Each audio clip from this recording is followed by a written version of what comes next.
Hello and welcome to a pro basketball show with me, Andrew Willett. We are in the midst of WNBA coverage and excited to bring our content to you. You can catch a pro basketball show on streaming services such as YouTube, Apple Podcasts, and Spotify with live broadcasts on playback. Make sure to follow us at APBShow on social media platforms such as Twitter and Instagram, with more coming soon. Without further ado, a pro basketball show.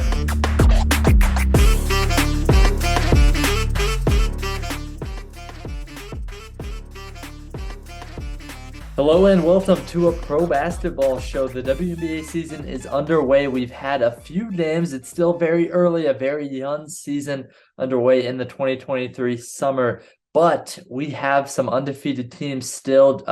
One team at 3-0, another team which we're going to talk about today at 2-0. We've already talked about all the undefeated teams. There's 5 of them. One of them being the Chicago Sky, and to do that, I have brought in none other than the Sky Show Chicago, and that is Brian. Brian, thank you so much for joining me. How are you? Absolutely, Andrew. Happy to be on. Glad to talk Sky at all points, especially at this point with no losses at all and a lot of just upward momentum for this team. Really excited, and thanks for having me.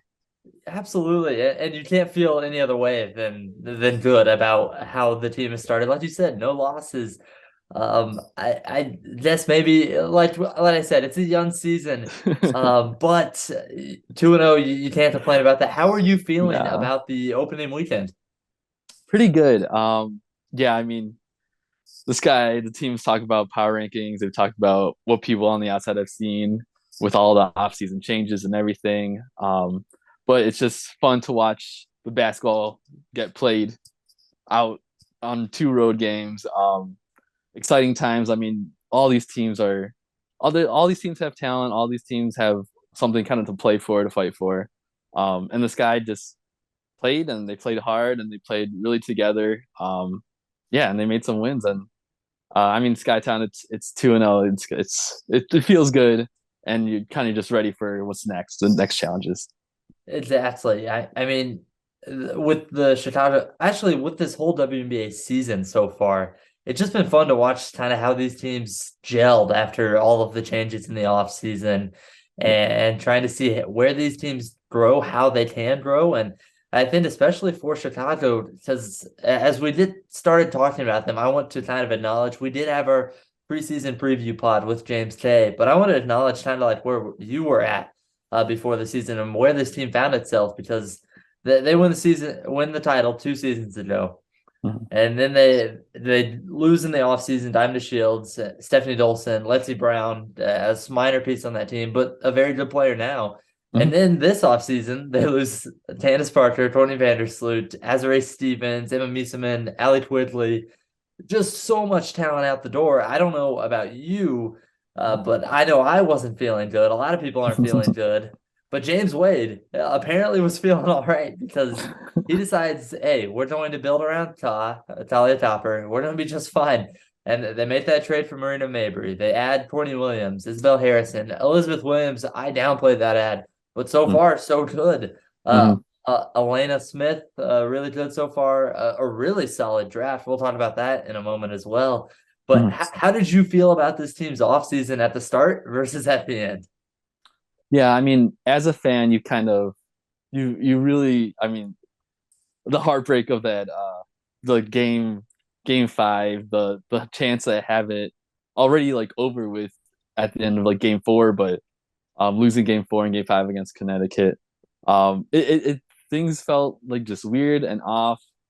And yeah, there's a lot of question marks. I think even from the start of the season, they discuss, of course, it's all hindsight, but they discuss like, there's free agency coming up. Could be a last dance. You never know what tomorrow brings. So, I guess, I mean, just as a fan, I like distinctly remember like the tweets from like Skytown fans mentioning like at the end of game 5, losing that game, Candace is the first one out of the court. I mean, furious obviously because of the loss. And then Courtney Vandersloot was the last player to leave Winchester Arena. Looking around, like Mm. clearly like something was there, something was happening, like outside of just like that loss, but more than that. And I know I want to shout out like uh redhead Lori, the mayor of Skytown. I mean, she even like tweeted out like she did not like the look that Sloot was giving out to the crowd. And I mean, this is, and then obviously after this offseason, you see like the reasons why that kind of happens, why she might look that way was, yeah, there might be opportunity elsewhere. It's the game of the sport. Of course, right now I definitely have like hindsight. The 2-0 helps, but yeah, I have the hindsight of just like, yeah, this is the sport. Like things change. There's definitely opportunities out there for both Candace and Courtney Van Sloot, and even like Emma or Allie with like Rest, and Emma with like Belgian with the Belgian team. There's like opportunity else out there, and that like provides opportunity within the Sky too and the Sky franchise. Yeah, and I think Uh, the main thing is like opportunity. There's opportunity for James Wade to kind of prove people like differently from like people that are kind of detractors of him. There's opportunity for Cod to like kind of keep growing as a leader, as like a number one option. And opportunities for like down the free agency pickup list and this roster of like there's you could show off your skill set and talent here, and that's what they're hoping to try to pull together with this guy season. it was really interesting where they go and add all of that talent and I talked about this on a previous podcast that's coming out here soon, around the same time as this one, but where I thought Azure Stevens sticking around would be a huge moment for her to have opportunity Right. with Chicago moving off from so much talent. I was confused when that didn't happen, that didn't stay, for the Sky, but like where this team is at right now, you've got to be feeling pretty solid about everything, but potentially the front court. I guess to wrap up kind of the offseason talk, where did you feel the Sky would rank heading into the season? Yeah, another crazy part, even like after all like the big moves, was like the Sky starting like the off season, like signing a Stu, signing Izzy, signing Elizabeth, and then yeah, like a Stu not being able to play anymore, Isabel with like with the injuries and everything, even Elizabeth with like the concussion like happening within the preseason, like it was like everything's juggling. It wasn't even the same like off-season roster that we expected Hmm. like in March or so, like that came in May. Um, but yeah, I think again, this is just James Wade, just GM, like a list of probably names, like a huge like 100-person list maybe of like options he has internationally in any part of the world, anywhere possible. He's got, I think he's got just a list. He has got scouts. He's got his staff is just ready to just kind of just move to the next thing if like this kind of situation happens, an injury. Um, so yeah, Yeah, speaking of one of those yeah, players that he's just looking all over the place for, Rebecca Gardner. yeah, I didn't get a chance to appreciate her enough last year with all of the talent on the roster and just right. from afar. She is awesome, man. I mean, I really enjoyed watching her when I watched that Minnesota game over, and I think honestly, my question for you is regarding Gardner, like, do you think she can step into that starting lineup? She didn't have the same performance against Phoenix, but I think she's just going to continue to get better and better. And with her length, to really make a really interesting best lineup for this Sky team. Yeah, no, for sure. Yeah, I mean, just a vet as a rookie, a vet now as a sophomore. Like she's got the skill, she's got the consistency. Yeah, like foul trouble in that Phoenix game, but I can't imagine like this guy having neither. I feel like they're gonna have one of the two, Ka or Beck, on the floor at all times because they're just like consistent. They're smart. They could figure out like what to do on the court, both defensively and offensively, if something's not going there, like going the right way for this guy. She's consistent. Yeah, I mean definitely a worthy starter. Even like her like free agency, it was still also up in the air. Like she was like a reserved free agent, but still like there could be other opportunity out there or something. But I mean in Skytown, just I think across the board, just happy to have her back for sure. And definitely like yeah, ending lineups, whatever James Wade needs. I think both Kai and Rebecca Gardner are kind of locked in with James Wade and knows kind of what he's looking for and what he wants. And that's always like, I mean, that's just such a vital piece to have throughout a season and just at any point for James Wade. So yeah, I mean, Becca Gardner, yeah, you gotta love her. She's great. Yeah, I mean, how could you not with Yeah, kind of the defense? And then yeah, I think she said in the offseason, like, she can shoot better than she showed last year. yeah, And I think you yeah, saw the start of that in game yeah, number one. yeah, Rebecca Gardner, and Talia everything with a smile Topper. too, and then everything Yeah, with a smile. just like one of has to be one of everybody's favorite players. Just if you even if you don't have if she's not on your favorite team, has to be someone that you can appreciate. Yeah, based on Rebecca Gardner, her and Talia Topper, like you mentioned, the length at the wing position is really fun.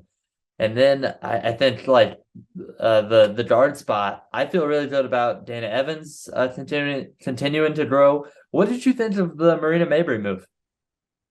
um, yeah, I mean, I still feel like I have a lot of hindsight. Like, I definitely had opinions and takes when it first happened, of course. And of course, I'm definitely more pro Sky with everything too. So I see like the rosier side. I understand everyone's feelings about picks and draft picks and everything, but I guess I will say about it, it's like James Wade saw talent. Even this is all just like speculation from like the Sky show that just like looks up too much Sky content, but I bet even like if Sloot was like planning to move on, maybe it was like Marina Mabrey was like the option after that, Mm. even like as a point guard with like Candace Parker or Azure or anything like that. Because I mean she's a baller. She's rough. She's kind of gets in everyone's face. Everyone's faces.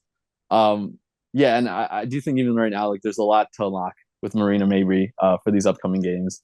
But yeah, I mean, I mean, James Wade, I don't think he likes the draft. I'll be honest. I don't think he likes scouting all the college players. There's a lot to scout there. And I'm sure he has like a whole, again, like 100-person list of scouts outside of just like the college ranks.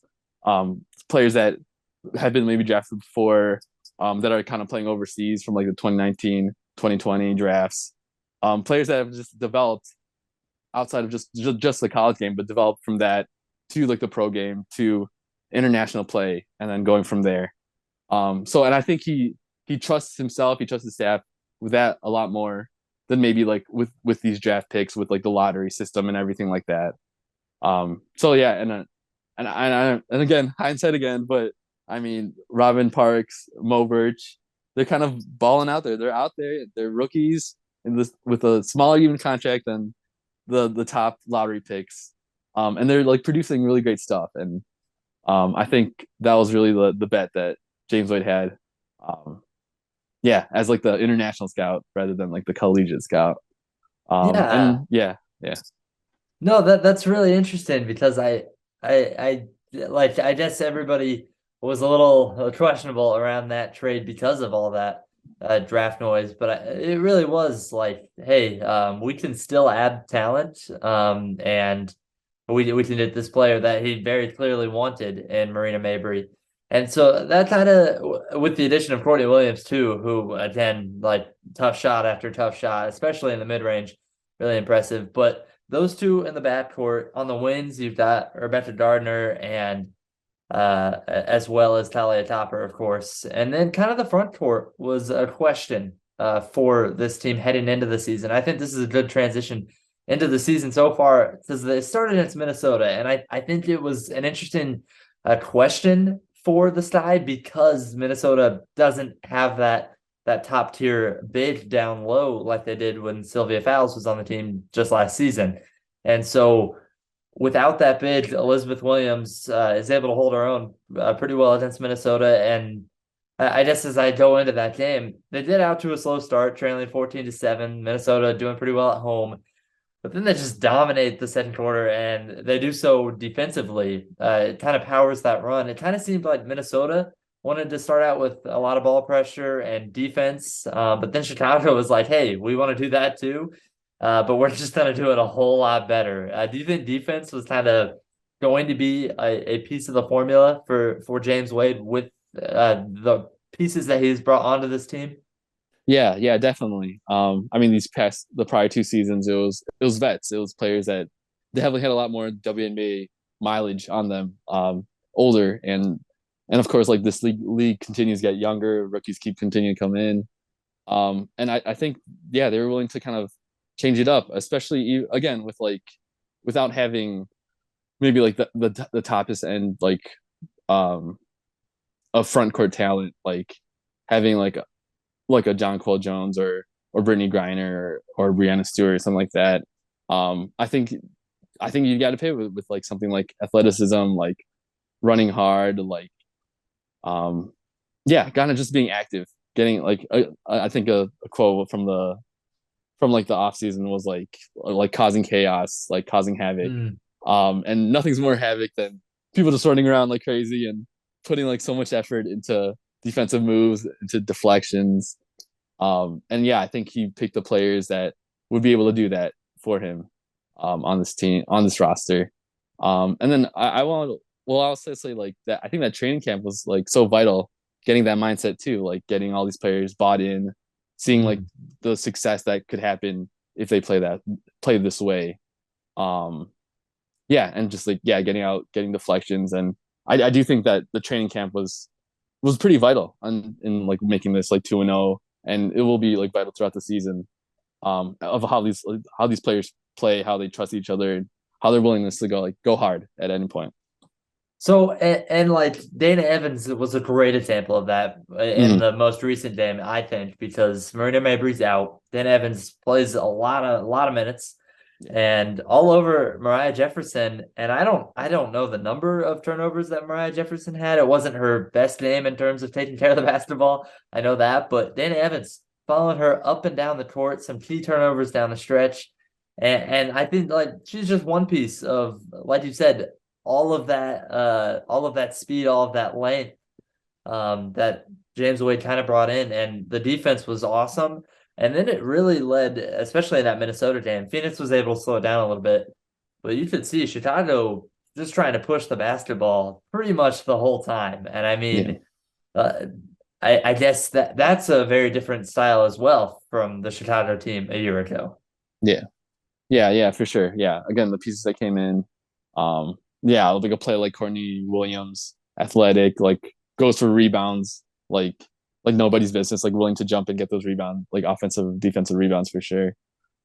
Elizabeth Williams too, like a former like all team defense player and a former all star. Like, yeah, these are players that really go after it.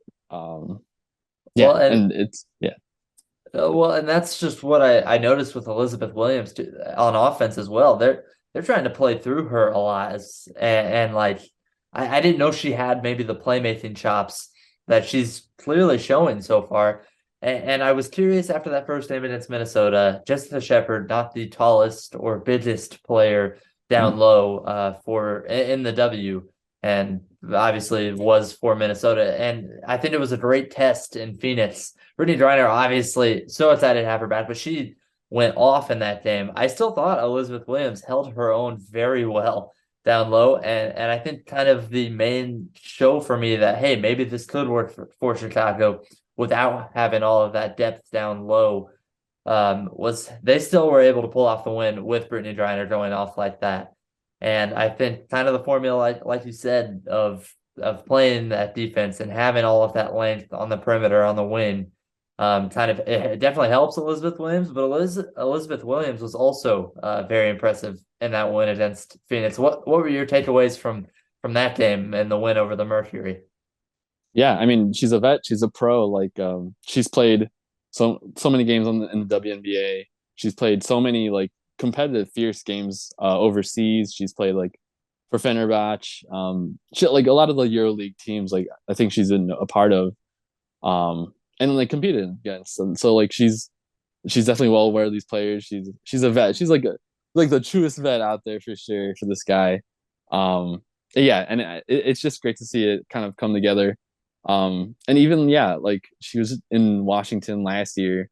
But yeah, you don't know like her role as much. Like, definitely like wasn't like I don't even I guess I'm not even sure like fully all like Washington's whole schedule, but it wasn't like she was like starting for them even, I think. But So yeah, this is funny because I actually yeah. covered Washington last Oh, year. perfect. And yeah, like because I watched her play, Right. very much did not have that playmaking role, and probably played no more than 20 minutes a night.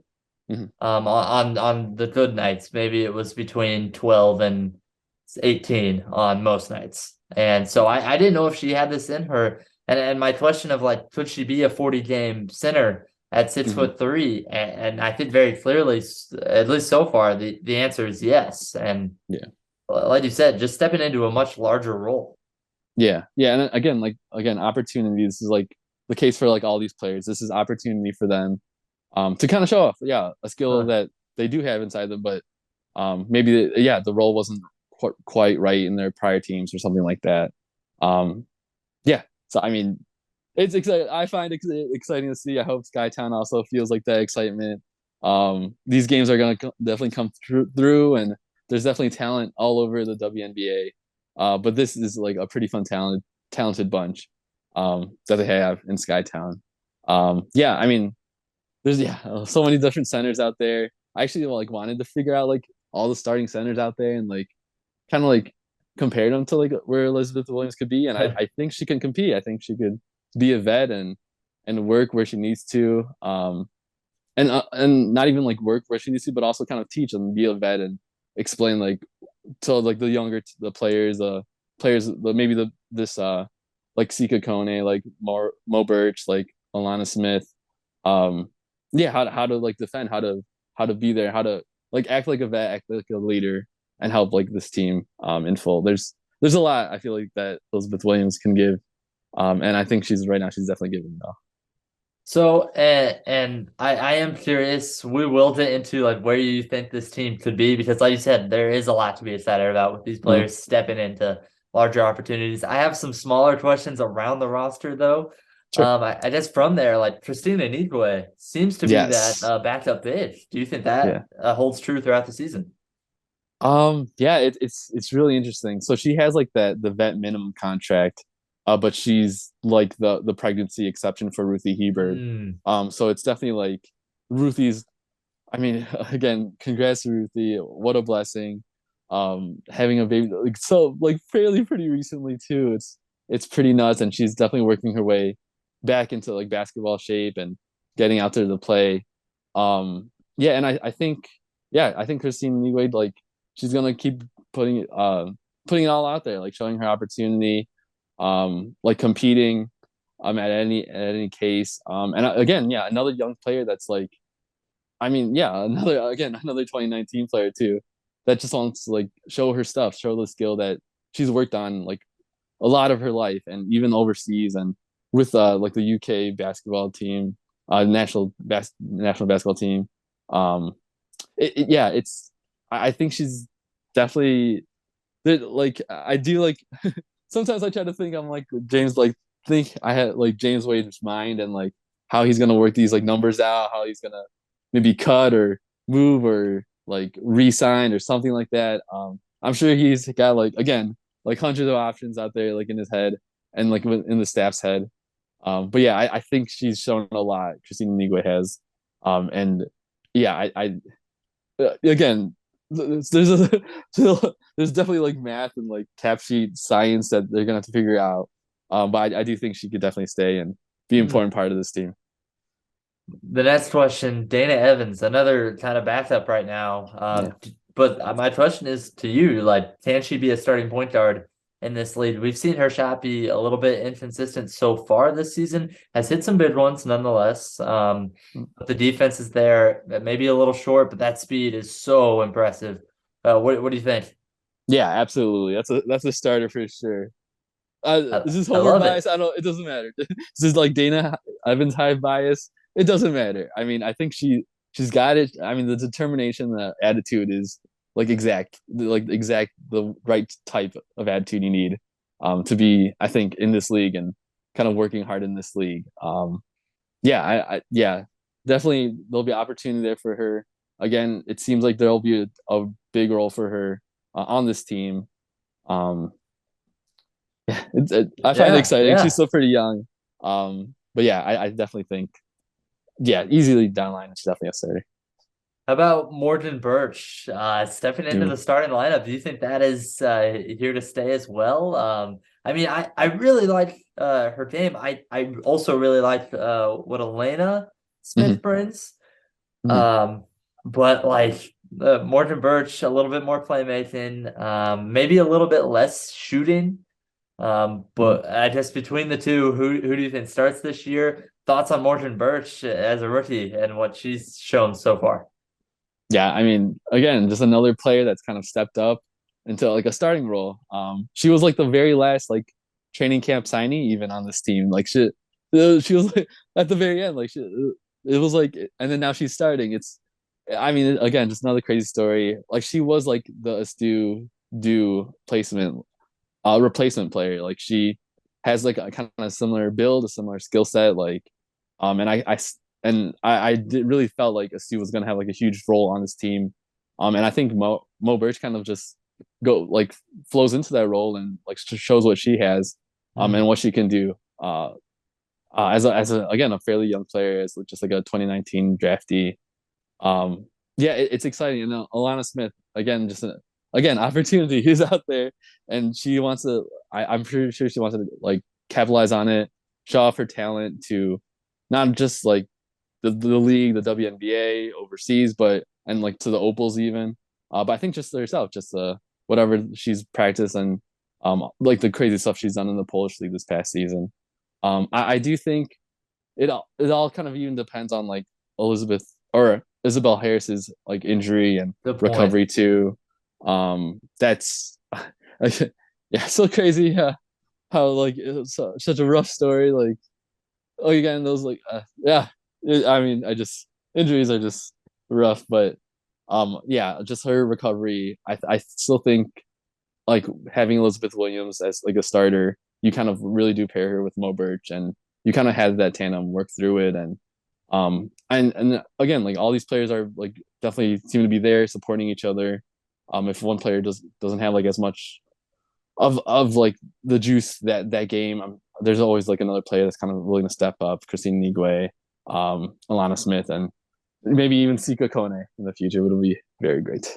Yeah, excited to see her and once she debuts as well. But I guess we're 2 games in. My Mm-hmm. question for you, a lot of question marks around the league. What are Mm-hmm. your kind of concerns about the style? What do you think they can continue to improve upon?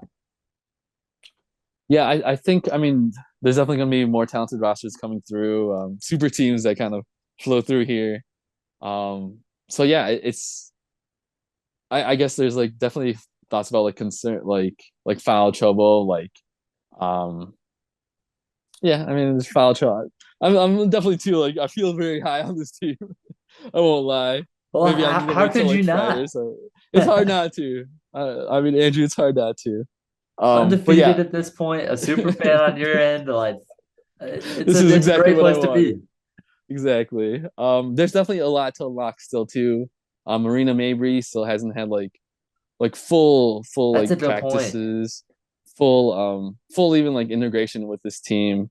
And you could kind of tell even from that when the Minnesota game, still like trying to pick exactly where her spots are for this team and where they need her to be. And I do think that was even like part of that second quarter that the Sky had against Minnesota. It was like the second quarter was more filled with players that were at training camp and knew the system and knew like where to be and their roles and everything. Um, and yeah. So yeah, I think Marina maybe still there's still a lot to unlock there, and I'm excited how that kind of turns out. Oh, again, along with Sika Kone too, a talent, another fierce competitive person out there, another baller out there that just kind of wants to show their stuff. Everyone wants to kind of show their stuff, and all kind of on this guy. Yeah, I maybe come back to me like in a week and I'll tell you more worries, but I'm feeling too high right now. I liked it. I liked it. So I guess when I'm watching their 2 games and I go through and I take my notes and I guess they're getting out in transition a lot was one thing I noticed, as well as the defense was really good. The front court concern, like you said, Isabel Harrison coming back at some point, Elizabeth Williams so far holding her own well enough. I still maybe would like to see a little bit more front court talent there. But then lastly, among my concerns personally was kind of the half court offense. Mhm. Occasionally they're running some good stuff. I think Though, like you mentioned, Marina Mabrey being totally unlocked. I think Mhm. Talia Topper has a chance to show some real improvement, even more so. I thought she was a little inefficient in the first two games. Mhm. Her as well getting into some of that foul trouble. Mhm. But yeah, like you said, a lot of that to still be found out. In terms of, like I said, kind of maybe some more front court talent, more talent in general. Are there any moves that you to potentially see this making throughout the season, or do you think they're kind of gonna end where they started? Yeah, I mean, it's always he always. I mean, again, I think James Wade has like a huge list of players that like he could like potentially like get and unlock and stuff. But I think he's got to be happy with like who he has right now. Again, Ruthie kind of working her way back, Izzy too. CK Kone kind of maybe getting more integrated, and Marina also getting more integrated. I think there's just a lot of like to hear, and it and throughout all these teams that James Wade has had, it's always been about like chemistry, about kind of that unity together. It's at the end of every practice, it's always like 1, 2, 3 together, and it's 4, 5, 6, and it's family. And I think you don't kind of like take out pieces of the family when it's not working out. You kind of like stick through it and you kind of fight through it. And I'm sure that's kind of the mentality. And there's pieces like on the outside that are kind of developing or wanting to get better, wanting to get healthy again. So yeah, I'm sure. Yeah, hopefully I'm again like, hopefully no injuries, hopefully no more setbacks in any way, but just kind of upward momentum from here. And I think we've talked about all the pieces. I do want to touch on Talia Topper just a little bit more For because, sure. like I said, I thought she was a little inefficient, but I am a huge fan of her going and her asserting herself like that, being more aggressive and just hunting those shots. Yeah. Sometimes it was a little forced, but I think as the leader of this team, she's going to continue to like learn and grow and find her spots a little bit better.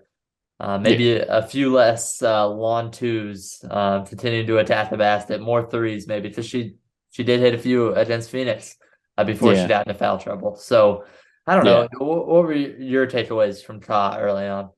Yeah, no, I mean, again, just consistent like throughout those first 3 quarters. Yeah, yeah, foul trouble, but always playing kind of with so much edge, like so much like a chip on her shoulder the whole time.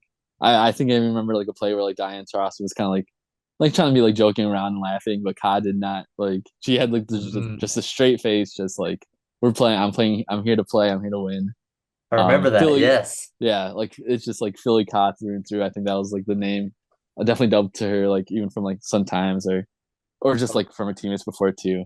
Yeah, and yeah, watching live that fourth quarter, it was so like interesting. Like the Sky and the Phoenix Mercury were like the point, like the score was close. Like you wonder what's gonna happen in the situation. This brand new. There's no like Candace. There's no Courtney or Vandersloot anymore. Like what's Ka gonna do? I was definitely like I just drawn on Ka. And yeah, and that's where like it was kind of definitely like I wouldn't even say deferred. It was just like, yeah, at that point, like Courtney Williams, Elizabeth Williams had an idea of like what to attack, how to attack it, and they executed. They executed really well, and even Dana with that last shot. Yeah, I think maybe this time it was like that. Maybe the next time Ka will like see something where she could kind of attack efficiently and kind of get those fourth quarter clutch buckets in. And yeah, I mean, I think again, just the buy-in feels like it's there for this team, and I think each of them know kind of, especially Ka too. Like if they need a leader, it could be Ka. If the team feels like there's another place to go with it, they'll go that way too. But yeah, I think again more even yeah, Ka is even more to unlock there too. A lot of places to unlock. So this is very early in the season, so I'm just excited to see how it kind of keeps going through it.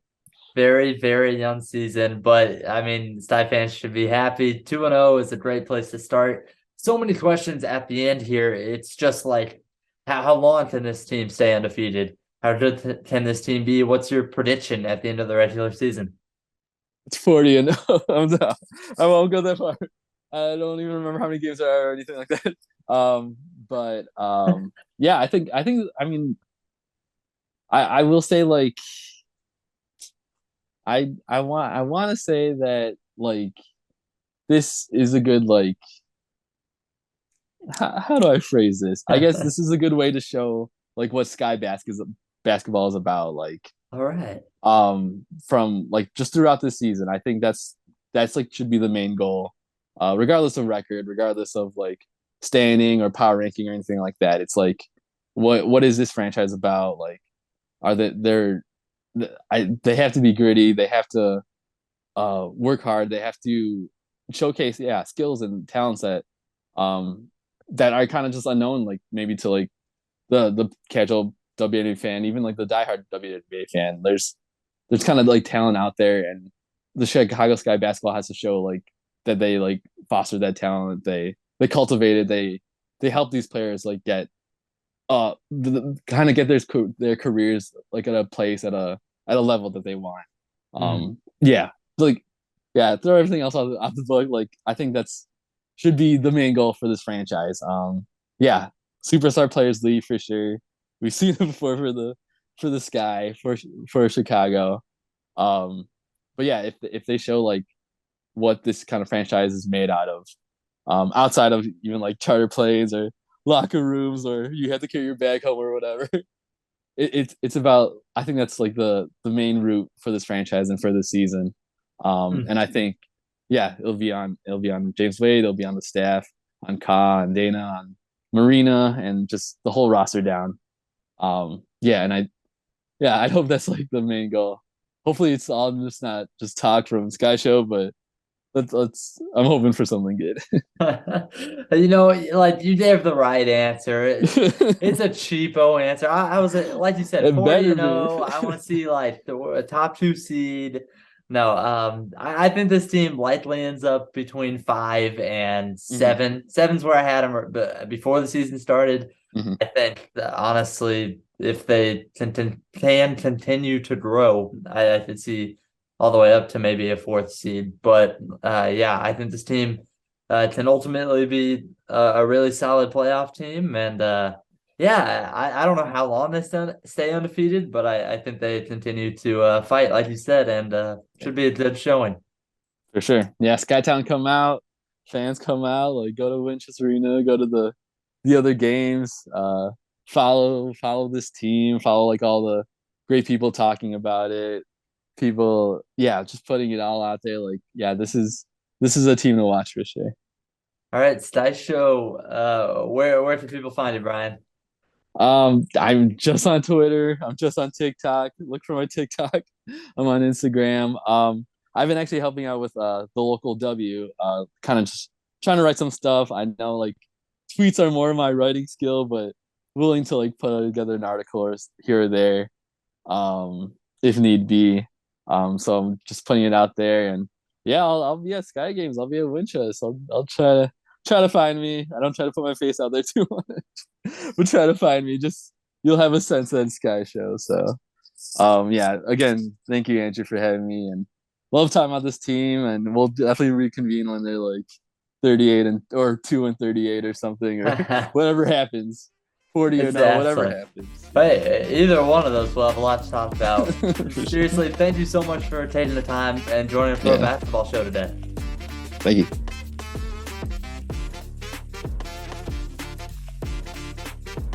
Thank you so much for tuning into a pro basketball show.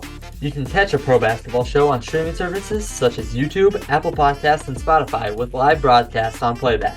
Make sure to follow us at APBShow on social media platforms such as Twitter and Instagram, with more coming soon. Until next time, I'm Andrew Willett. Thank you for tuning in.